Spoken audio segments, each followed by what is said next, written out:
Here in Serbia at the airport, you can find Putin everywhere. As well, as I said to you, people here are usually pro-Russians. Putin. Oh, that says Putin? Ah, Putin. Speak English. Русский, говорит по-русски, сербский. Serbski? Сербский, yes. I hear it pronounced Belgrade, Belgrade. How do you? Yes, same. Same, Belgrade, Belgrade. So we just landed in the heart of Serbia, in Belgrade Airport, and we're going to be here for a few days. We're about 60 days now after the start of the war in Ukraine. Ukraine. Yeah. Ukraine, no. Problems.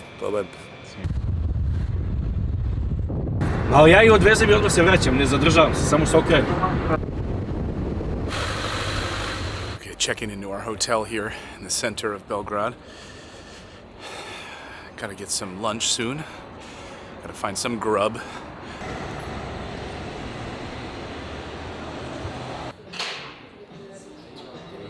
All right, just checked in. These are our digs for the next 2 nights. Quite nice. Very modern. I'm gonna go out and do some exploring now.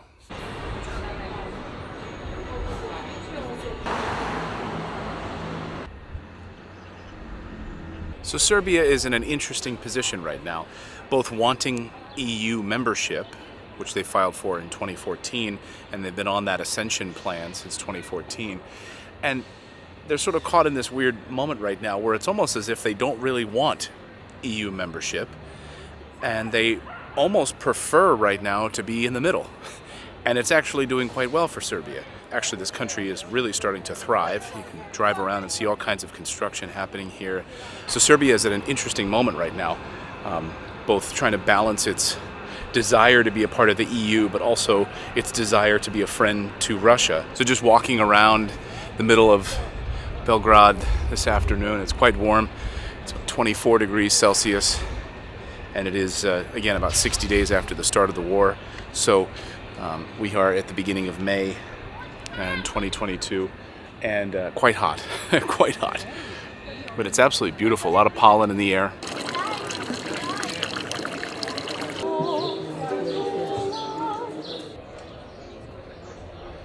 So we're just gonna walk around. We're going to tour around the center of Belgrade, down by the waterfront, find some good food, talk to some people, and see what their thoughts are on this conflict as well here in the capital of Serbia. Quite beautiful.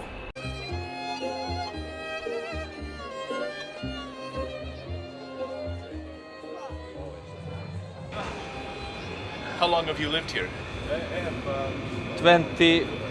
30 years. And you were born in this area? No. Where are you from originally? Prokuplje. Okay. In Serbia. In Serbia. Yes. City of party. City of what? Party, zabava. Parties? Parties. A lot of parties? A lot of parties. But the memory is strong here of what happened in 1999. And imagine this city, this country being bombed by NATO forces. So when you ask them where do they feel, how do they feel about NATO, the memory is very strong. Imagine, they called it the 78 days of darkness, 78 days of bombing by NATO forces here, where people had to hide in their basements as NATO jets scrambled overhead and bombed targets all throughout the city. Did your family talk about what happened in the late 90s here? Yes. Yeah. My dad was there in the war, and that's awful thing. So we're not so. It's very We can't, stressful for people here to talk too much about that. Yeah. How do you feel about Vladimir Putin? I don't like him. He's oligarch, like you know. I mean, in every country you have that guy who's just thinks he's hand of God. I don't know. Right. Not everyone's views are the same. We spoke to a young man who grew up on American culture and watches CNN in Putin says that Putin is a dictator, and what he sees happening in Ukraine is the handlings of a madman, of an oligarch. Well, that same man, when we asked about NATO, he said, oh yes, well, NATO, they're war criminals, but we don't support what Putin does in my family. So it's interesting because here it's undebatable that NATO is not a desirable power, that they do not want in this territory, but they're divided on whether or not Putin should be opposing them or whether or not it should just be left alone. Oh, that says Putin? Putin. Putin, It's certainly interesting to see all the T-shirts and hats and promoting Vladimir Putin. The one T-shirt says that everything's going according to plan. With his face on it. With his face on it. You won't see that in New York City. That's for sure. Oh, is this one over here? Yeah, here's a water fountain. Yeah. Beautiful park. Perfect temperature. And what's interesting too is like this whole park is wild. There's no, it's not like they mow the grass, they're just letting it be. That's a dog, that's a missing dog. Okay. That's not, does not say don't drink the water or you will die like this dog. Okay. It says only dogs are thirsty. I just can't get over that there's T-shirts being sold with Putin's face on it. Just goes to show you like how far removed. Not that simple. Yeah, it's much more nuanced than that, and how far removed we are from like a Western sort of NATO narrative, right? Forcing more propaganda down your throat, forcing propaganda down your throat on television. Making our way towards the old fort, the old fortifications, and the man in the stone statue. I was kind of hoping that Djokovic would be down here. Wouldn't that be cool? He's from Belgrade.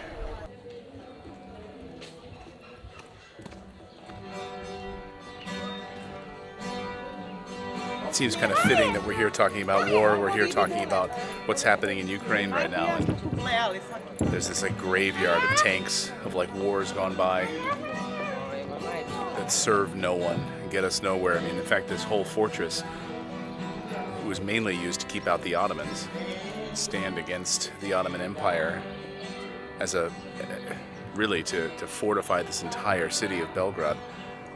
So the skeletons of war that sit here and remind us all how worthless it all is.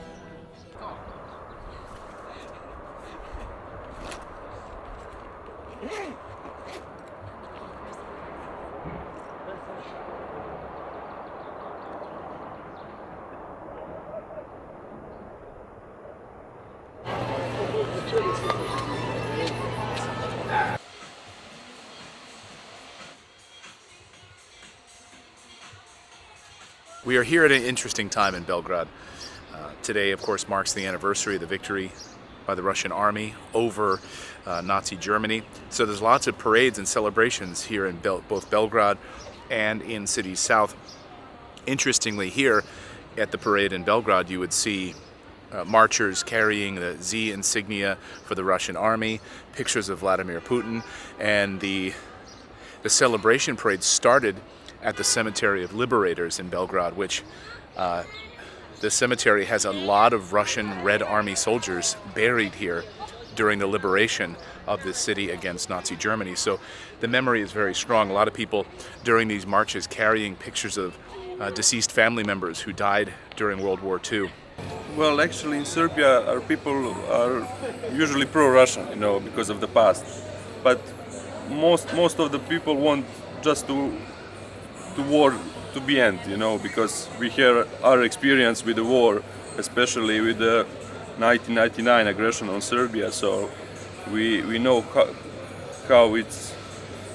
how Ukrainian people feel right now. So we just want the war to be end, to be honest, you know. Bad feeling about this happening in Ukraine.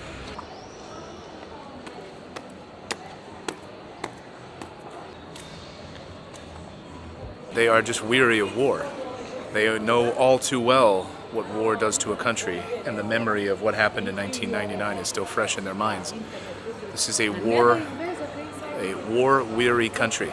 Was that, were you living here at the time? Yes, of course. What was that like for you?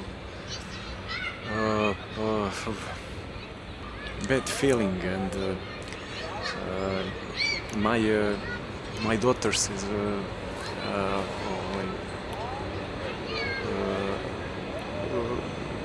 been a little little child with my family, and we living that in this time here.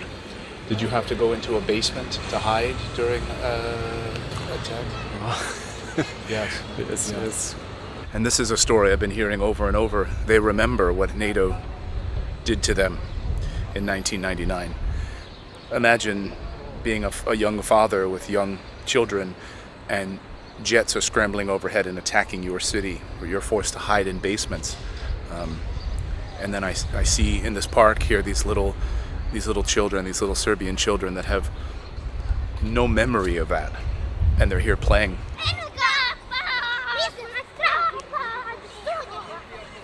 What is the purpose of NATO? You know, they are not peace alliance. They are, you know, it's all about, you know, it's all about power. To be honest, you know. It's a humbling experience, if not very eye-opening, because in the West you can't even say Vladimir Putin, much less have him on a mug.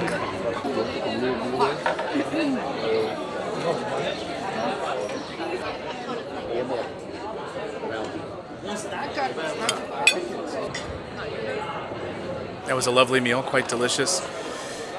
Interesting to have conversations with the people around us, the Germans, the Serbians, who are very much nervous about this NATO-American aggression, wouldn't you say? Yes, I would. This narrative that we only see on Western media it's amazing to see the newspaper coverage here, the front pages of newspapers talking about Washington's aggression. Washington's New World Order has been discovered. We understand what's happening. We're aware of it. Well, yes, and also the idea that there are Europeans who definitely don't feel like Russia should take land that's not theirs, but are not willing to just buy lockstep into NATO's narrative that they are otherwise violent and do not want to support a war just because that's what the narrative tells us to.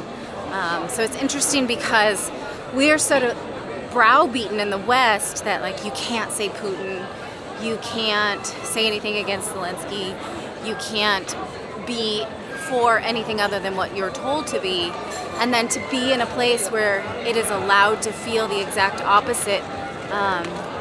It's eerie. It's like we've been Theon Greyjoyed into only saying what the West wants us to.